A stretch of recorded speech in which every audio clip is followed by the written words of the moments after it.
Ladies and gentlemen, honorable members of the Congress of the Philippines, His Excellency Ferdinand Romualdez Marcos Jr., President of the Republic of the Philippines.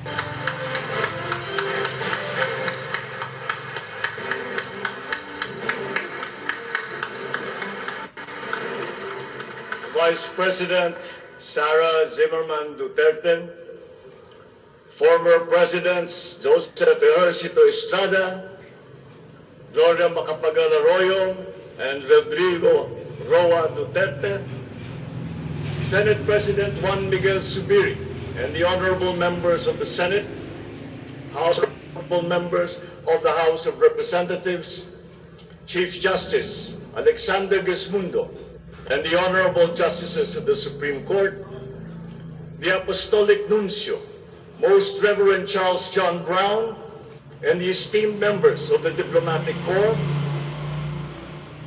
the honorable members of the Cabinet, our First Lady, Luis Araneta Marcos, and our children,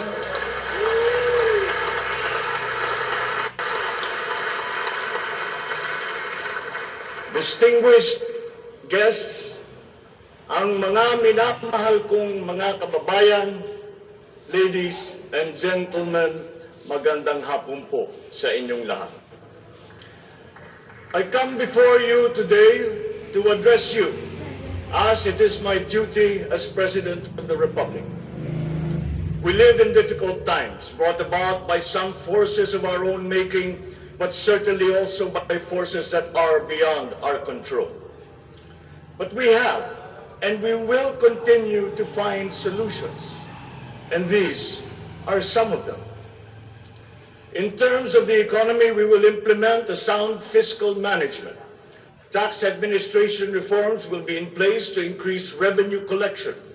Expenditure priorities will be realigned and spending efficiency will be improved to immediately address the economic scarring arising from the effects of COVID-19 and also to prepare for future shocks.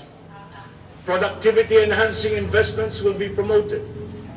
Our country must become an investment destination, capitalizing on the corporate recovery and tax incentives for enterprises through the CREATE law and the economic liberalization laws such as the Public Service Act and the Foreign Investments Act. Ecozones will be fully supported to bring in strategic industries such as those engaged in high-tech manufacturing, health and medical care, and all emerging technologies. This is also seen to facilitate economic growth outside of Metro Manila. Our tax system will be adjusted in order to catch up with the rapid developments of the digital economy, including the imposition of value-added tax on digital service providers. The initial revenue impact will be around 11.7 billion pesos in 2023 alone. Tax compliance procedures will be simplified to promote ease of paying taxes. We will pursue measures to determine possible undervaluation and or trade misinvoicing of imported goods. Through information and communications technology, the Bureau of Customs will promote streamlined processes.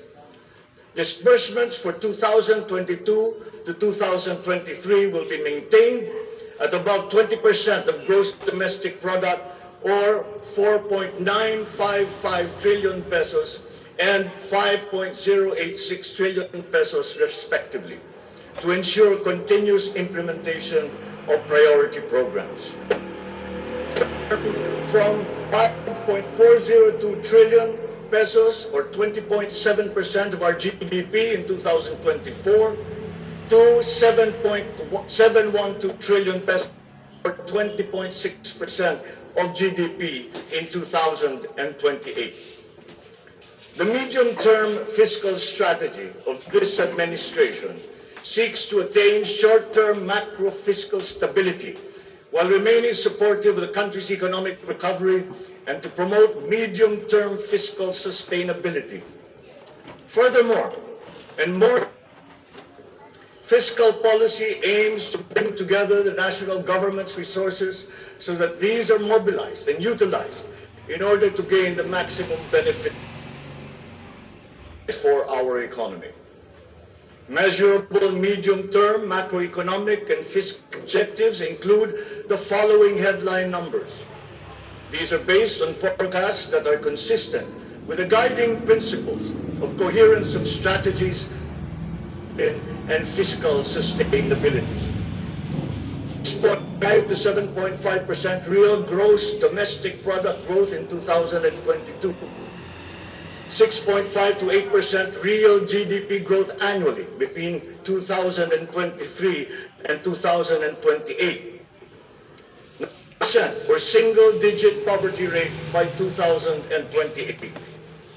3% national government deficit to GDP ratio by 2028. Less than 60% national government debt to GDP ratio by 2025. At least $4,256 income per capita and the attainment of upper middle income status by 2024. The aforementioned headline goals summarize the objectives of this medium-term fiscal strategy being submitted to Congress for its adoption and concurrence to the concurrent resolution by the Senate and House of Representatives. Once adopted, the MTFF will become an anchor for the annual spending and financing plan of the national government and Congress when preparing the annual budget and undertaking related appropriation activities.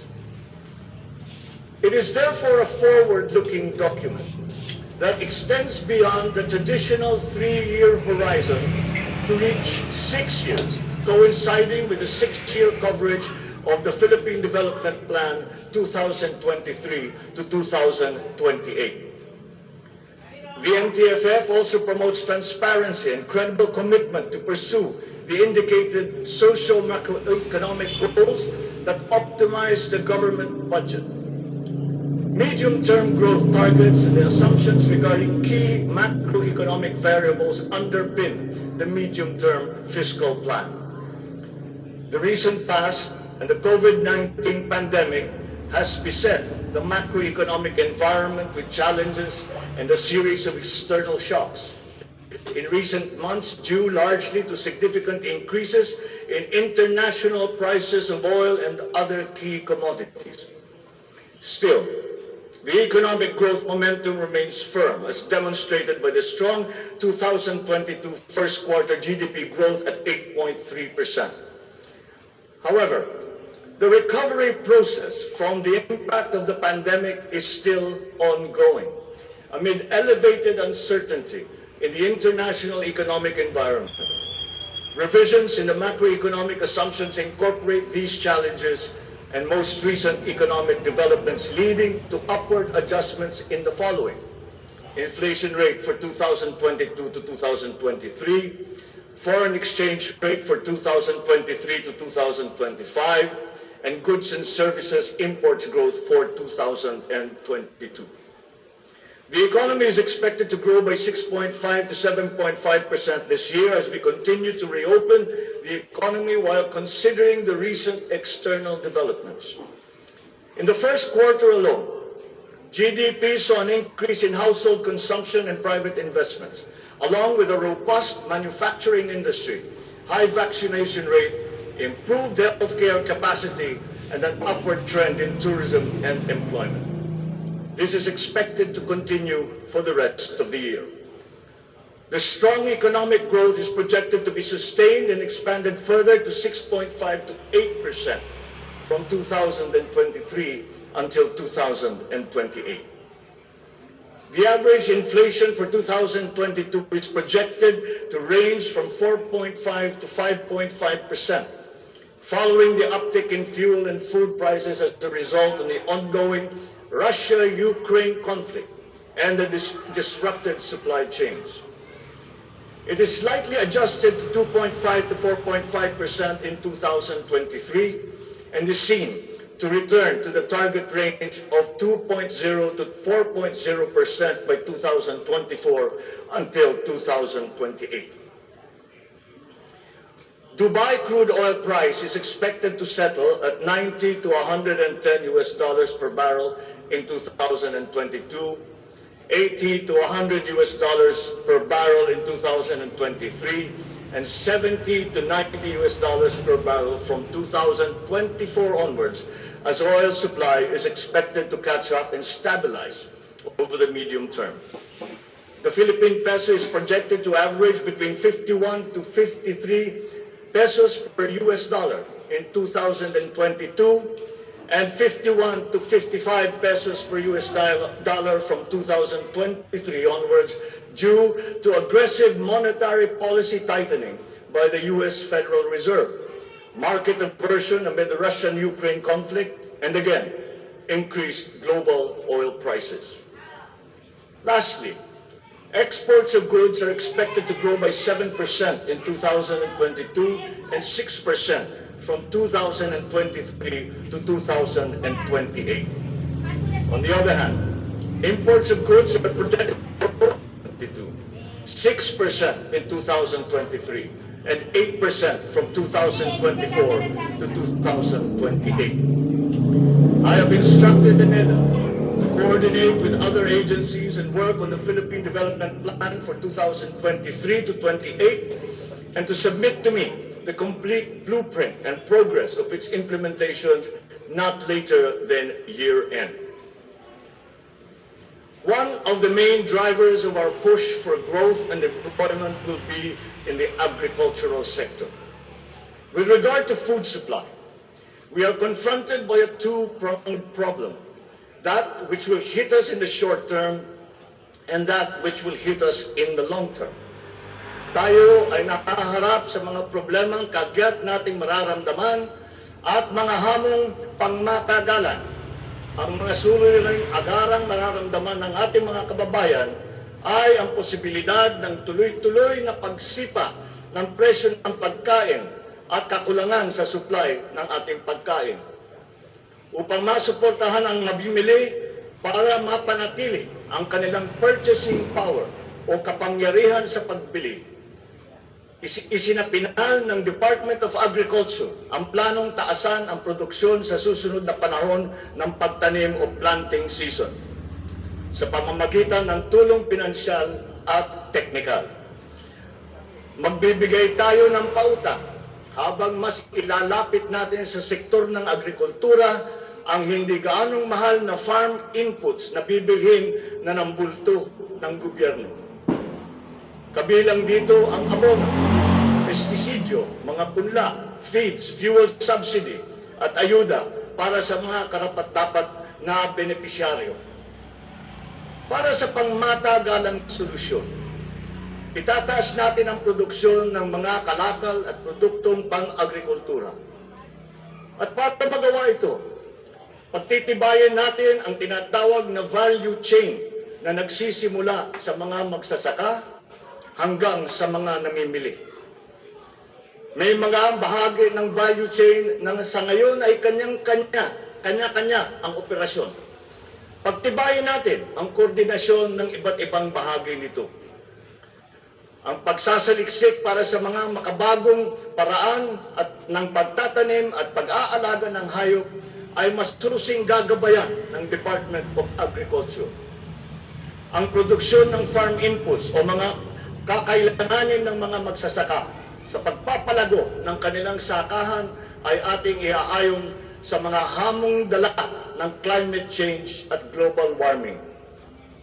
Mahigpit na pagsusuri ang gagawin ng ating mga eksperto tungo dito. Ang mga pautang at financial assistance sa mga magbubukid at mangingisda ay magiging institusyon at patakaran ng aking administrasyon.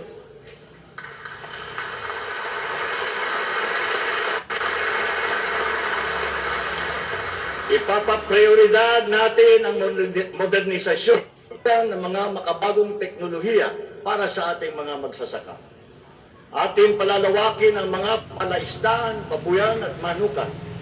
Lahat ng ito gagamitan ng siyensya para tumaas ang produksyong agrikultural.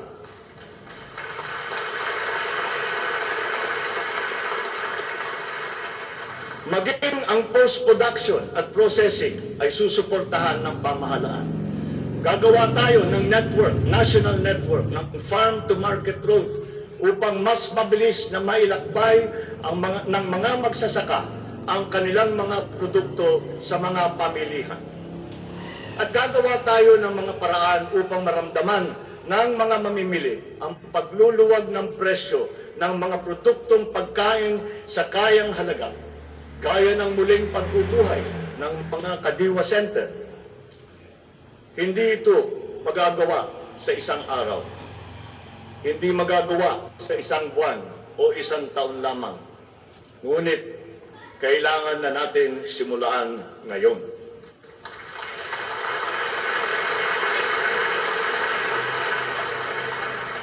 Ang Agrarian Reform Program ay dapat magpatuloy. Agrarian reform is not only about acquisition, but also about support services and distribution. To assist this, I intend to issue an executive order to impose a one-year moratorium on the payment of land amortization and interest payments.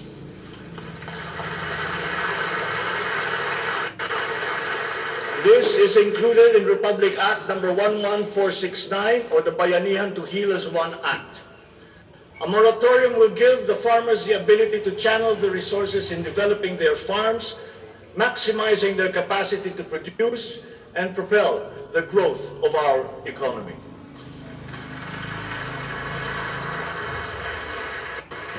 Civil society organizations also support this because it will unburden the farmers of their dues and be able to focus on improving farm productivity. Congress must also pass a law that will emancipate the agrarian reform beneficiaries from the agrarian reform debt burden, thereby amending Section 26 of Republic Act 6657. In this law, the loans of agrarian reform beneficiaries with unpaid amortization and interest shall be condoned.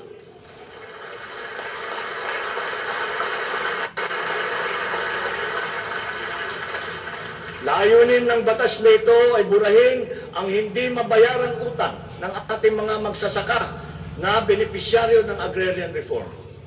Agrarian reform beneficiaries who are still to receive the rewarded land under the Comprehensive Agrarian Reform Program shall receive it without any obligation to pay any amortization.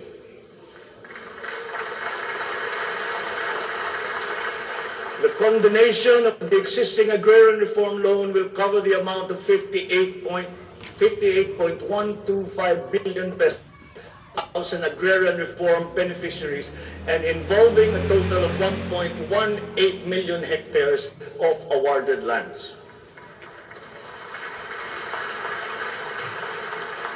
Executive Order number 75, Series 2019 requires that all government agencies, bureaus, departments, and instrumentalities turn over agricultural lands to qualified agrarian reform beneficiaries.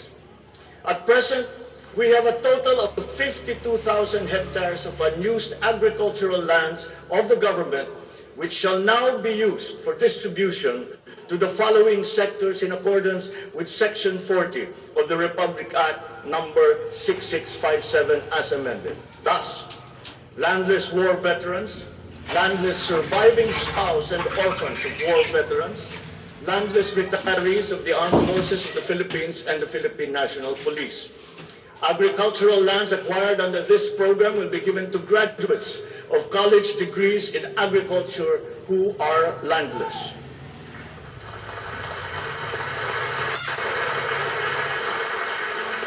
The The call of the times is for the infusion of fresh and new blood in the agricultural sector. We need a new breed of farmers equipped with modern agricultural technology able to engage in sustained scientific farming that will not only increase farm yields, but also resilience in the face of climate change.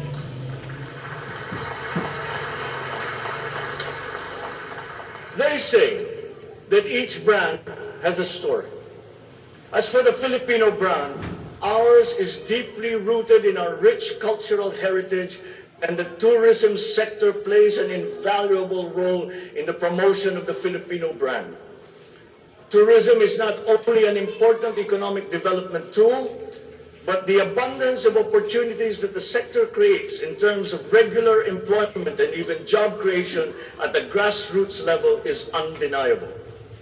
To boost our tourism industry, we will first and foremost make basic developments, such as road improvements for easier access to tourism spots.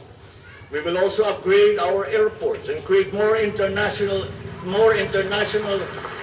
airports to help decongest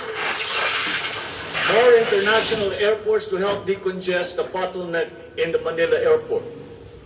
We will also make it more convenient for travelers to go around the country, even to remote areas, to help promote undiscovered tourist spots.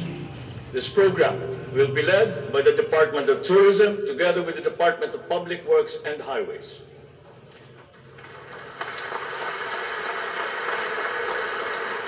To foster the Filipino brand is to spark our sense of pride and reaffirm our strong sense of identity. It is time to welcome the rest of the world with an enhanced Filipino brand that is unique, attractive, and creative. The creativity of the Filipino is truly world-class. We excel in arts and culture, new media, live and downstream jobs for our creative and talented countrymen. Unfortunately, ang mga hanap buhay na ito ang unang pinadapa ng pandemya at ang pinakahuli namang makabalik sa normal. The creative industry likewise faces many challenges, including workplace conditions, working hours, intellectual property rights, and the welfare of our beloved freelancers who were left vulnerable during the height of the pandemic. We require an institutionalized creative industry that will advance the interest of its stakeholders. Sila na nagbibigay ng kaluluwa at pagkakilala sa ating pagka-Pilipino. Protektahan natin sila.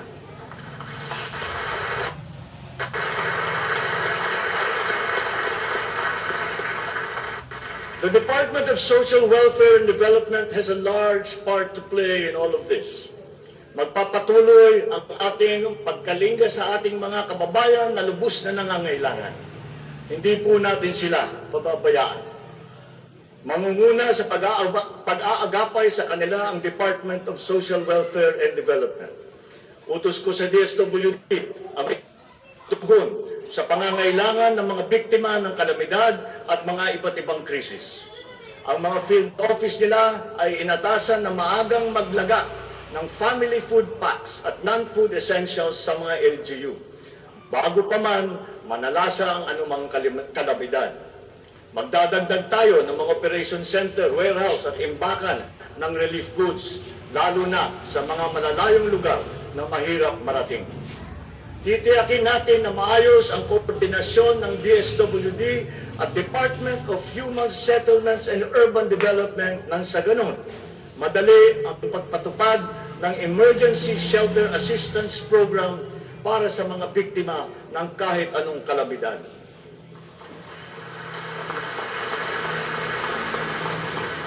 Pagtitibayan pa natin ang komprehensibong programang Assistance to Individuals in Crisis Situations o ang ating tinatawag na AICS para may parating ang tulong sa mas maraming biktima. Hindi natin para ang mga biktima ng krisis na dudulog sa ahensya. Gagawin nating simple ang proseso ng paghingi at pagparating ng tulong. Dahil hindi naman dapat dinadagdagan pa ang hirap ng nararanasan ng ating mga mamamayan. Upang matiyak na mapupunta sa kwalipikadong mga pamilya ang tulong na pamahalaan sa pamamagitan na 4Ps o Pantawid Pamilya Pilipino Program, titiyakin natin na malilinis ang listahan ng benepisyaryo.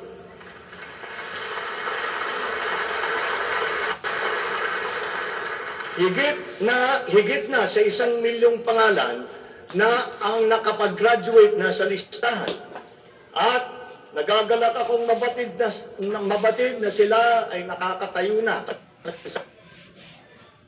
Ko ang DSWD na pag-ibayuhin pa ang pagrepaso ng listahan upang mapaitutok ang pamimigay ng sapat na ayuda sa mga lubos na nangangailangang pamilya.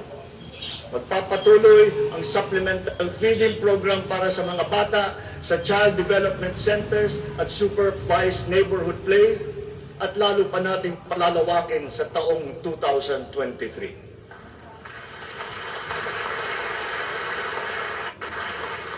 Hindi rin natin nakakalimutan ang mga solo parents at mga nanay na nahiwalay sa kanilang mga mister dahil sa karahasan. Pagtitibayin natin ang programa sa violence against women and their children. Kabilang na ang counseling para sa mga biktima, katuwang ang ating mga LGU. Tiyakin natin na sapat ang pondo sa halos 70 residential care centers at 7 non-residential care centers para sa vulnerable sectors at persons with disabilities na sumisilong dito. Sa ating sitwasyon ng pangkalusugan, nariyan pa rin ang banta ng COVID-19. Lalo't may mga nadidiskubring bagong variant ng coronavirus. Pero hindi na natin kakayanin ang isa pang lockdown. Wala na tayong gagawing lockdown.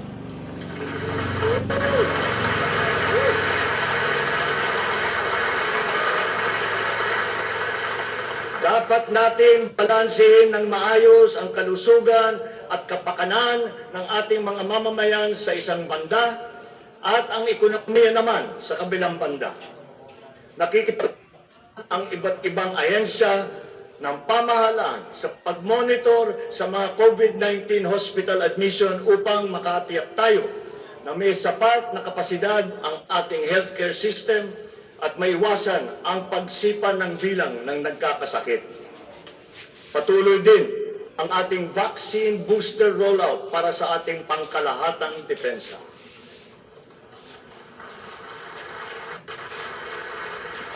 Sa ganitong paraan, kahit pa tumaas muli ang bilang ng mga COVID cases, mananatiling mababa ang bilang ng mga maospital at bilang ng mga namamatay. Sa pamamagitan nito, unti-unti rin tayong masasanay na nariyan ang virus pero hindi na seryoso ang banta sa ating buhay. Iaayon natin ang ating mga health protocols sa kung ano ang ating pangangailangan sa paglipas ng panahon at lalo pang iipayuhin ang kooperasyon kasama ang pribadong sektor upang tumaas pa ang kumpiyansa ng mga mamumunuhan nang sa gayon ay bumalik na tayo sa full capacity, lalo-lalo na ang ating mga negosyo.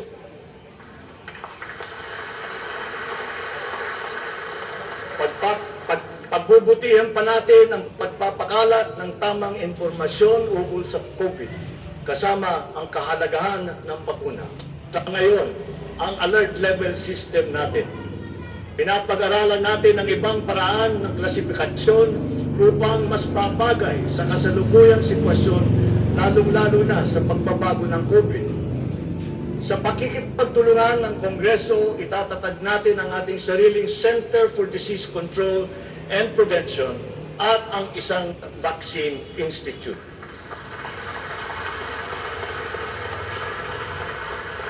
Magtatayo tayo ng dagdag ng mga health center at ospital. But beyond the issues that the pandemic has brought, the need for a stronger healthcare system is self-evident.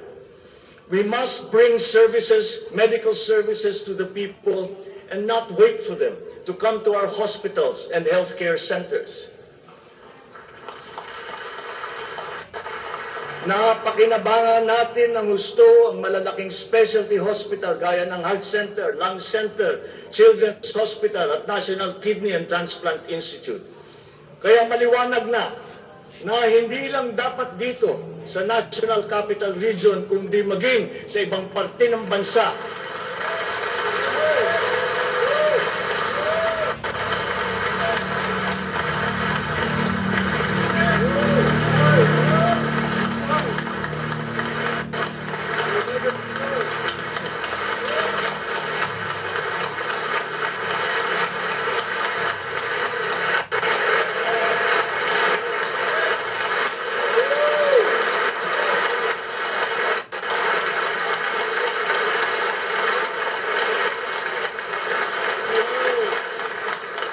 Maliwanag na hindi lamang dapat dito lamang sa National Capital Region kundi maging sa ibang parte ng bansa, kailangan magdagdag ng ganitong uri ng mga pagamutan.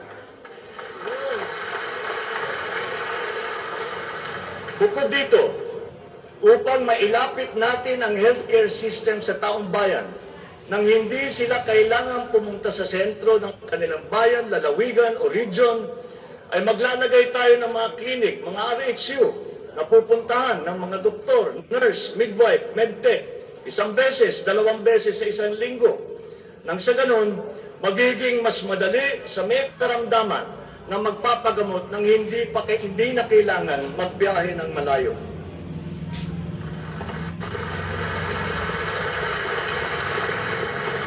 One of the cornerstones of a strong healthcare system is the provision of competent and efficient medical professionals.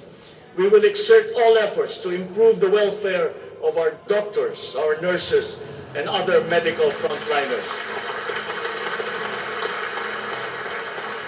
Dapat din tayong magkaroon ng sapat na supply ng gamot na kinakailangan sa pang-araw-araw ng ating mga mamamayan. Sinimulan ko na ang pakikipag-usap sa mga kumpanya ng gamot dito sa Pilipinas at sa ibang bansa. Hinihikayat natin na buksan nila ang merkado upang bumaba ang presyo ng gamot.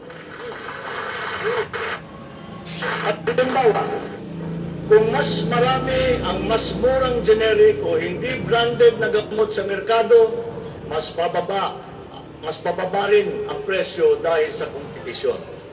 Ang Department of Trade and Industry ay nakikipag-usap sa mga interesadong manufacturer ng generic drugs na papasok sa ating bansa. Inuutusan ko naman ang Philippine Competition Commission na pantay-pantay dapat at walang kartel sa hanay ng mga pharmaceutical companies.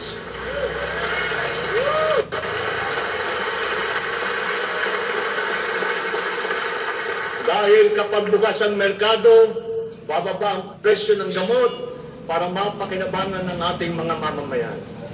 This is one of the hard lessons that we learned when the pandemic struck, and therefore we must act on that shortcoming.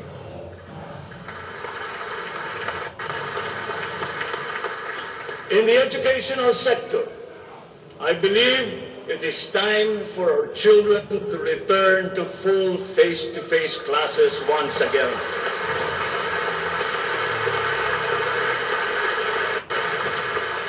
The Department of Education, led by our highly able Vice President Sara Duterte, is now preparing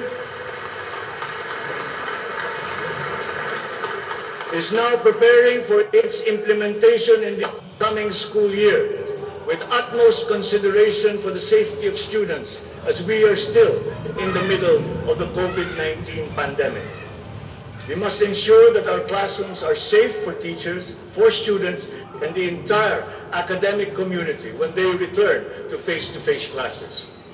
We continue to encourage everyone to get their booster shots in preparation for the resumption of in-person classes.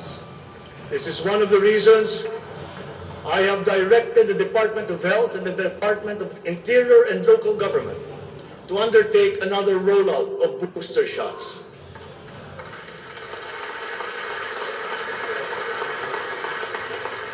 The condition and availability of schoolrooms for our students must also be addressed, again, in coordination with the Department of Public Works and Highways.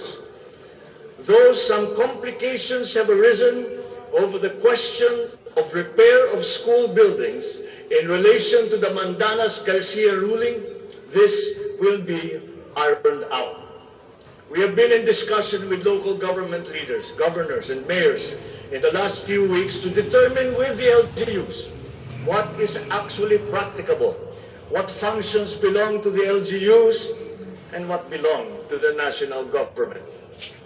There have also been lengthy discussions on the continuation and viability of the K-12 school system.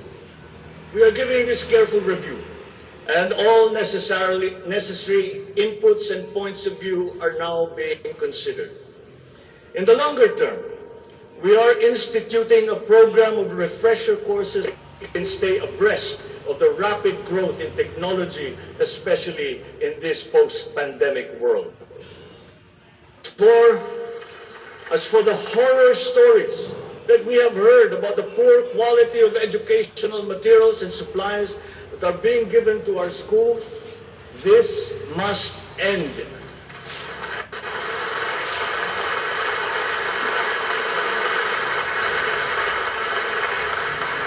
Our children must always be equipped with the best that we can provide. Ang edukasyon ay ang tangi nating pamana sa ating mga anak na hindi mawawaldas. Kaya anumang gastusin sa kanilang pag-aaral ay hindi tayo nagtitipid. Hindi rin tayo nagtatapon. And once again, I am not talking about history or what is being taught. I am talking about materials that are necessary for effective teaching in this day and age. Children now need connectivity to the internet. They need devices to use. They need computers, educational tools.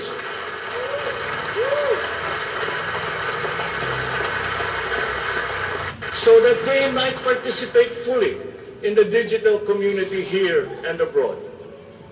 We must do better in the international rankings, especially when it comes to the so-called STEM subjects: science, technology, engineering, and mathematics. These skills, this knowledge, are necessary for our young people to be able to compete in a highly technological and competitive world. The raw talent is there in our young people. It is up to our educational system to develop and to refine that great pool of talent.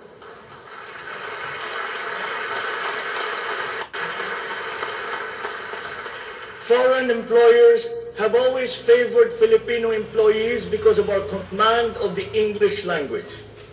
This is an advantage that we must continue to enjoy. The internet has now become the global marketplace, not only for goods, services, but also for ideas, even extending to our own personal interactions.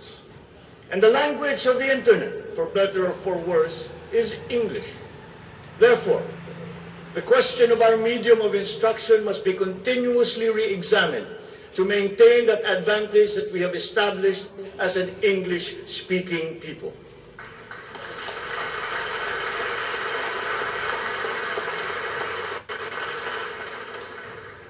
On a related subject, we are entering an age of exponential adoption of technology.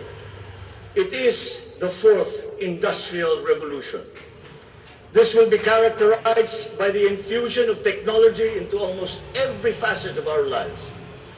Breakthrough technologies in the areas of quantum computing, artificial intelligence, nanotechnologies, the Internet of Things, robotics, self-driving electric vehicles, 3D printing, virtual and augmented realities, among others, that will radically transform the way business is done.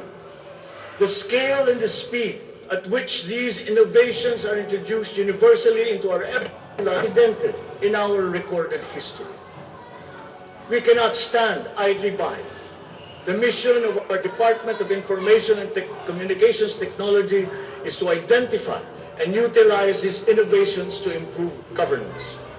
It has the daunting task now of transforming our government into an agile bureaucracy that is responsive to the needs of the public. provide good and solid data to ensure informed decision-making, as well as allow secure and seamless access to public services. The voluminous records stored in the government warehouses and archives have to be digitized. Those that are already stored in various inventories of data should be harmonized and shared across departments and agencies. Needless to say, these have to be kept in large data centers that are secure yet accessible. The national ID will play an important part in this digital transformation.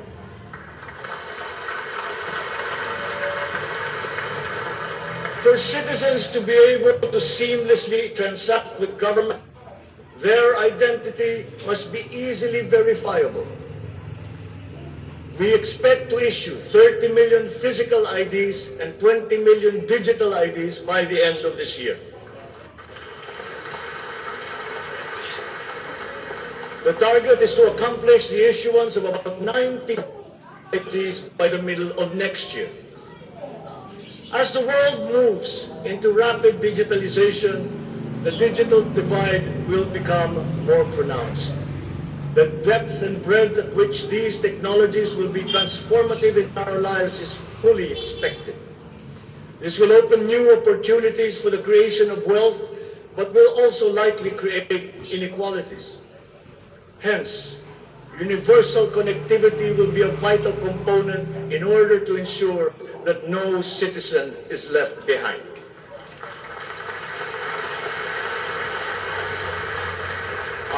I have therefore tasked the DICT to deploy digital connectivity across our various islands. This will be done through the implementation of the National Broadband Plan, the Common Tower Program, connecting our geographically isolated and disadvantaged areas via our Broadband ng Masa project.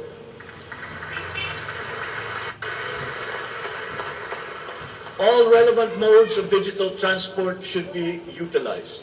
These may be through a combination of terrestrial or submarine fiber optics, wireless, and even satellite technology. As our Public Service Act has opened the doors and removed the restrictions on foreign investment, we foresee an increase in direct investment of overseas players. This will translate into better quality, availability, and affordability of telecommunication services all over the country. We come now to infrastructure. The backbone of an economy is its infrastructure. The infrastructure project will continue, but wherever possible, be expanded.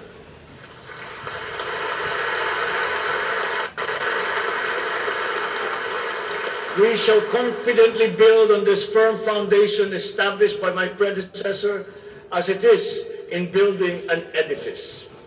We must keep the momentum and aspire to build better, more. Necessarily, infrastructure development will remain a very high priority in our drive for growth and employment.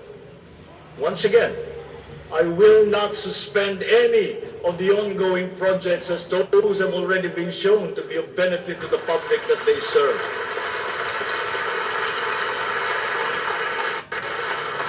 We will continue to study the proposals that have been made. Infrastructure development spending will be sustained at 5 to 6% of GDP. The planned expansion of infrastructure projects, I believe, would be possible if we continue to encourage the participation of the private sector in the development of our programs. Public-private partnerships, or PPPs, hold great potential for that expansion, for infrastructure development, and for innovation. Our infrastructure development is of primary importance, as it is a necessary element to improve many other sectors, to include agriculture, tourism, general economic activity, and even to governance. It is my belief also that we have missed some great opportunities to develop our rail transport system. It is clear in my mind that railways offer great potential, as it continues to be the cheapest way of transporting goods and passengers. We can build upon already existing lines by modernizing these old railway systems. There are dozens of railway projects on the ground, above the ground, below ground, not just in Manila, but in other regions, at various stages of implementation and with a combined cost of 1.9 trillion pesos. This administration is committed to finish building the current portfolio of investments, approved railway projects such as the North-South Commuter Railway System, the 33-kilometer Metro Manila Subway Project, the 147-kilometer North-South Commuter Railway System, the 12-kilometer LRT-1 Cavite Extension, the 23-kilometer MRT-7, and the common station that will connect LRT-1, MRT-3, and MRT-7. And beyond NCR, larger scale railway systems like the 102-kilometer Mindanao Railway Project,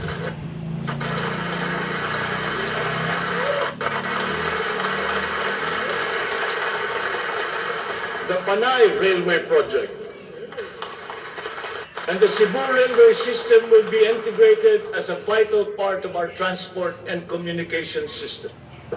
And transportation systems in key cities throughout the country to various projects such as the Cebu Bus Rapid Transit, Davao High Priority Bus System, Ilocos Norte Transportation Hub, the El Nido Transport Terminal.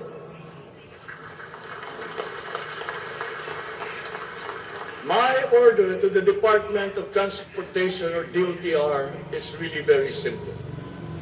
Full speed ahead.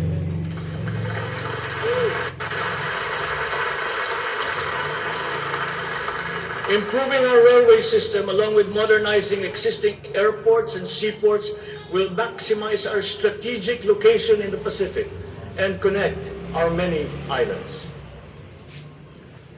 A key sector in our transformation plans is that of energy. Another fundamental requirement for growth and increased employment will be the availability of cheap, reliable energy. This even comes under the category of ease of doing business. If we are to attract investors, both local and foreign, to set up shop here in the Philippines. At present, our demand for energy far exceeds our reliable supply.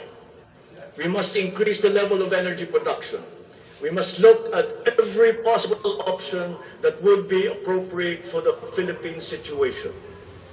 There is some room to expand our present power supply through existing power sources, but this is only to a very limited extent. We must build new power plants.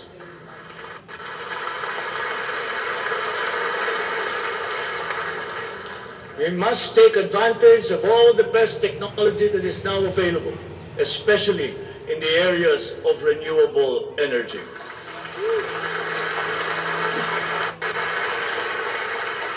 Our search for new power sources should always be with an eye to improving the mix of the energy supply between traditional and renewable sources. The technology on renewable energy is progressing rapidly, and many of these technologies are appropriate for the Philippines. We have already begun windmill power. We are now expanding very quickly our solar power production. For both offshore and onshore wind turbines, for example, the World Bank has calculated that there is a potential for 255 gigawatts by the year of 2030. Solar power has steadily increased its efficiency in converting sunlight to electrical power, which is particularly attractive for the Philippines. Because unlike wind power, it is practical almost everywhere in the Philippines all year round. In the move to lowering our carbon footprint caused by energy production, our advancement to renewables will have a lead time. In the interim, natural gas will hold the key. We will provide investment incentives by clarifying the uncertain policy in upstream gas, particularly in the area close to Malampaya. This requires clarification of the processing. I believe that it is time also to re-examine our strategy towards building nuclear power plants in the Philippines.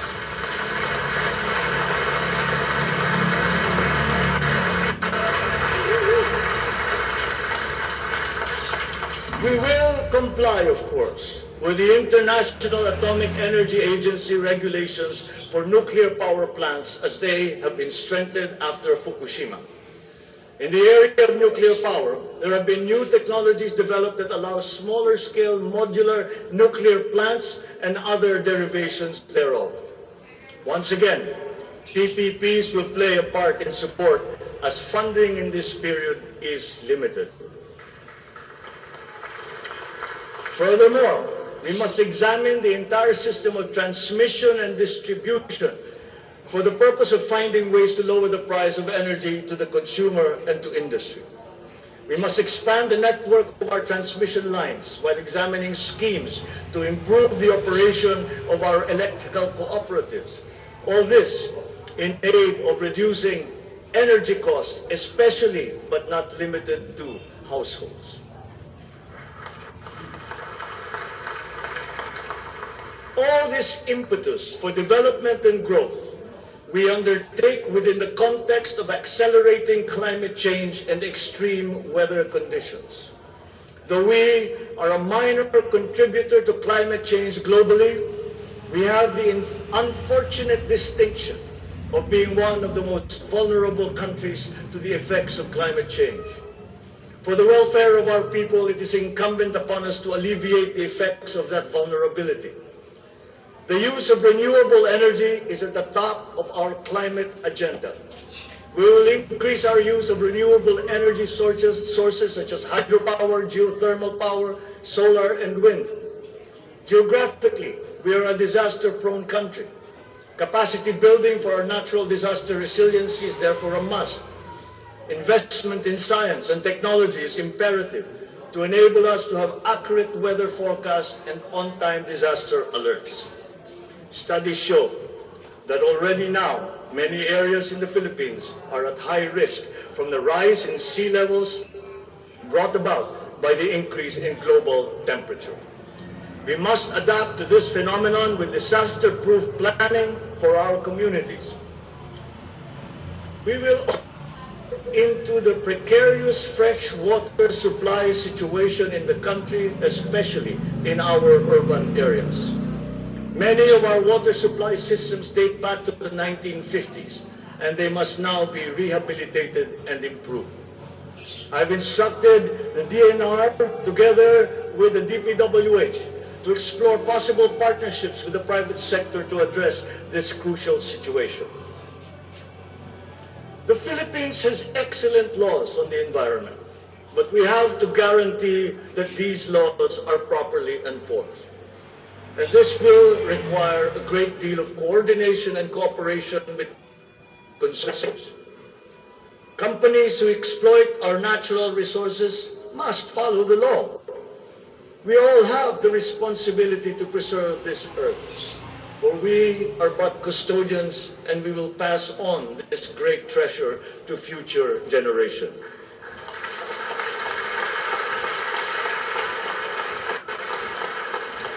There is no question that the preservation of the environment is the preservation of life. If we cannot mitigate climate change, all our plans for the economy, all our plans for our future will be for naught. Bawat Pilipino sa ibayong dagat na nagsasakripisyong lisanin ang kanyang pamilya sa Pilipinas upang maghanap buhay ay nararapat lamang magkaroon ng pamahalaang natatawag nilang tahanan habang nasa ibang bayan. Ito ang papel na gagampanan ng kagawaran ng manggagawang mandarayuhan o Department of Migrant Workers matapos itong ideklara bilang ganap na ahensya ng gobyerno ng isang taon. Ang kagawarang ito ang magsisilbing kanlungan ng ating mga kababayan sa gitna ng mundong walang kasiguruhan at mahigpit na kompetisyon. Ito ang maglalatag sa kanila ng mga oportunidad. Titiyak na ang kanilang mga hanap buhay ay tugma sa kanilang mga kasanayan. Maninigurong akma ang sahod at maayos ang kalagayan sa kanilang mga kumpanya at mga ngalaga sa kanilang mga pamilya habang sila ay nasa malayo. Gagawin natin ito sa pamamagitan ng pag-aalis ng red tape sa sistema ng pagsusulong ng digital empowerment. We shall automate the verification of contracts and issue secure overseas employment certifications that you can keep on your smartphone. I call on the Department of Migrant Workers and the DICT to make this a top priority.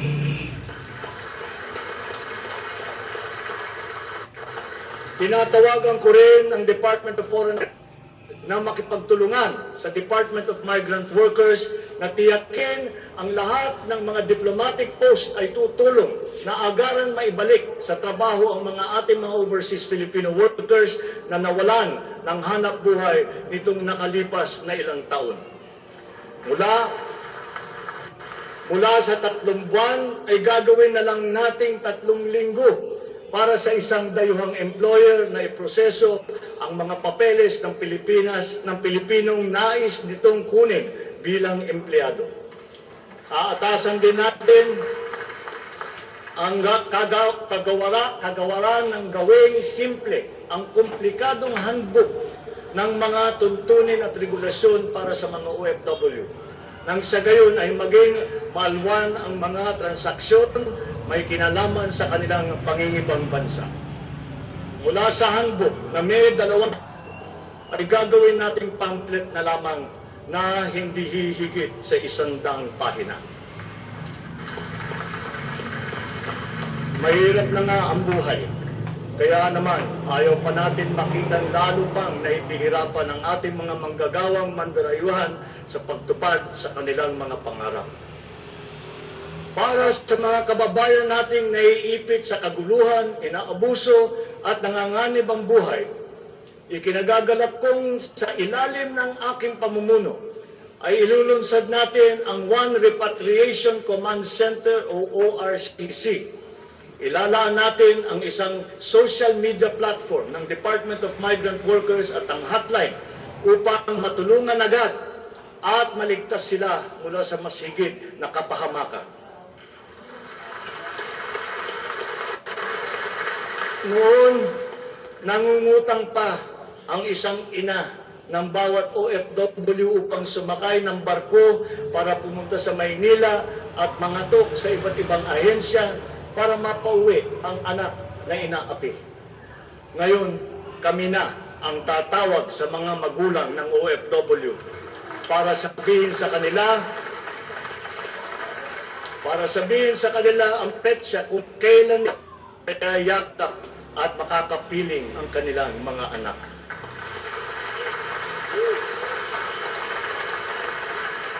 Sa kasalukuyan ay nakikipag-ugnayan tayo sa pamahalaan ng Saudi Arabia upang buksan muli ang deployment. Kaya natin at gagawin natin ang makipagnegosasyon na mabigyan ang ating mga kababayan doon ng tamang pasahod at mapangalagaan ang kanilang karapatan at kapakanan. Muli natin patitibayin ang respeto at pagkakaibigan ng ating 2 bansa tulad ng namamagitan sa ating ama sa kanilang hari. Sa mga susunod na buwan ay magtutungo si Secretary Susan Ople sa Saudi Arabia upang tiyakin na may sapat na puwersang magsisiguro na mabubuksan muli ang empleo sa bansa at para maisulong ang ating kampanya laban sa human trafficking. Ngayon, para naman sa mga anak na naiwan sa Pilipinas, titiyakin ng Department of Migrant Workers sa pamamagitan ng OWA na sila ay maipapasok sa magagandang paaralan, magtuturo sa kanila ng financial literacy, mental wellness, sports, sining, kultura. Ito ay mangyayari sa pakikipagtulungan ng iba't ibang ahensya ng pamahalaan. Alagaan natin ang kabataang Pilipino sapagkat sila ang kinabukasan ng ating inang bayan.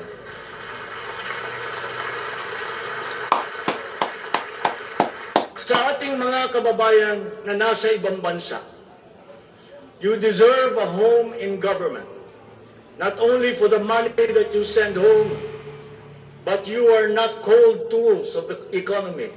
You deserve it for your sacrifice and excellence in the global arena. You OFWs represent the fighting faith of the Filipinos as a nation and as a people. Let us transform your overseas journey into inspirational stories for all time.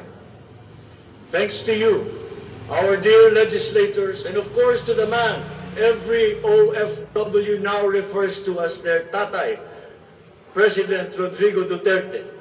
You passed the law that created this new home for our OFWs.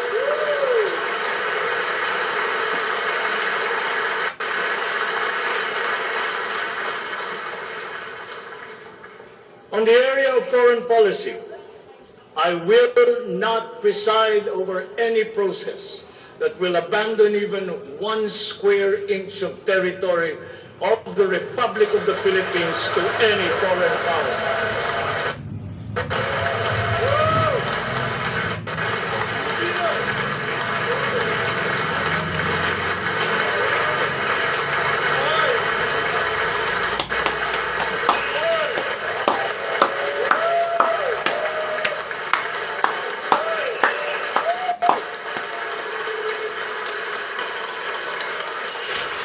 With respect to our place in the community of nations, the Philippines shall continue to be a friend to all, an enemy to none. The Philippines has always been open and welcoming to all our foreign friends and visitors. That is our worldview. That is our culture. But let me be clear. We are very jealous of all that is Filipino.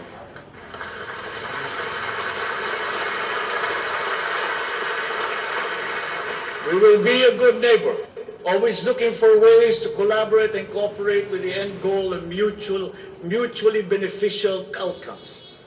If we agree, we will cooperate and we will work together. And if we differ, let us talk some more until we develop a consensus. After all, that is the Filipino way. But we will not waver. We will stand firm in our independent foreign policy with the national interest as our primordial guide.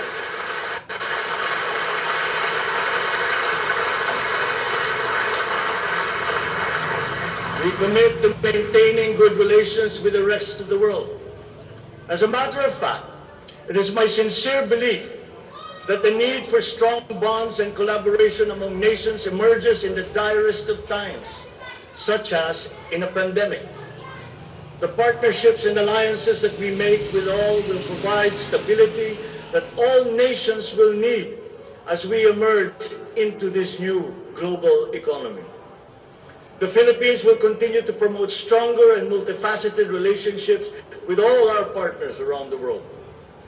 We are, in fact, grateful for the messages of support and offers of help that we have received from many of our friends in the international community. This has been ambassadors here in the Philippines. Such strong relationships can only be beneficial to all involved. As I am here today addressing the legislature, allow me now to propose legislation that we would like you to pass in support of these programs. 1. National Government Right Sizing Program, a reform mechanism that seeks to enhance the government's institutional capacity to perform its mandate and to provide better services while ensuring optimal use of resources.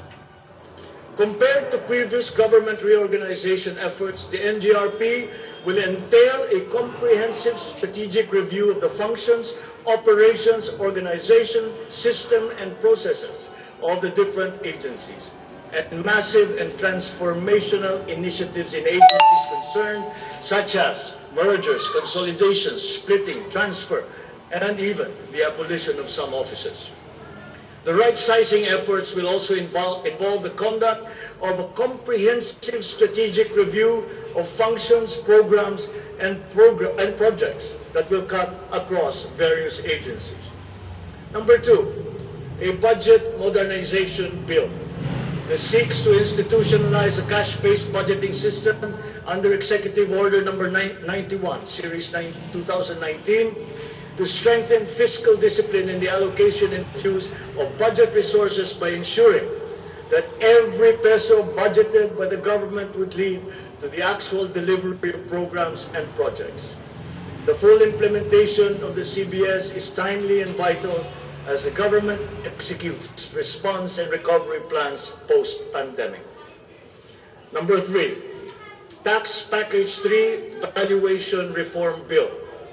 This bill provides for the A, establishment of real property values and valuation standards across the country, and B, the development of real property information system that provides for the database of all real property transactions and declarations in the country. Number four, Passive Income and Financial Intermediary Taxation Act. This seeks to reform the taxation of capital income and financial services by redesigning the financial sector